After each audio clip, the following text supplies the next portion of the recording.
Nagpamahagi muli ang DSWD ng food packs sa mga barangay sa pamamagitan ng provincial government nitong nakalipas na linggo, March 3, 2024 sa tatlong barangay ng Calaguas Island, Barangay Banokbok, Pinagtigasan at Pangkawayan. Pinangunahang muli ni Board Member Rodolfo Paul Gache ang pamamahagi nito bilang representante nila Governor Dong Padilla at Vice Governor Joseph Pascucha, kasama ring namahagi si former DepEd School Division Superintendent Arnulfo Balane. Ibinahagi naman ni Board Member Gache sa kanyang mensahe na magkakaroon ng extension ng oras sa pagkakaroon ng kuryente sa buong isla na lubos namang ikinatuwa ng mga mamabarangay ng Calaguas Island.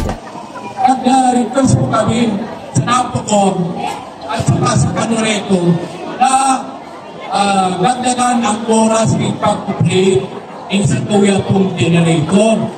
At sa tuya pong yan, inahagan niyo po itong 18 hours isang oras na pagdalagang tag-generator. At may tamang po pwede making pintuturon yan na impengalo, may dapat na niya generator ka. Kanda po dito na kanapon kita mga bisita, mga arabot, kasi sabi na po, di ba ka?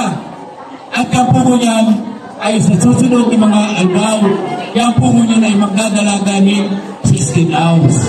Malubod namang tumanggap ng food packs ang maabot ng 1,272 na pamilya sa buong isla. Para sa Totoo Balitang Camarines Norte, Rona Vega, BCN, Bicol.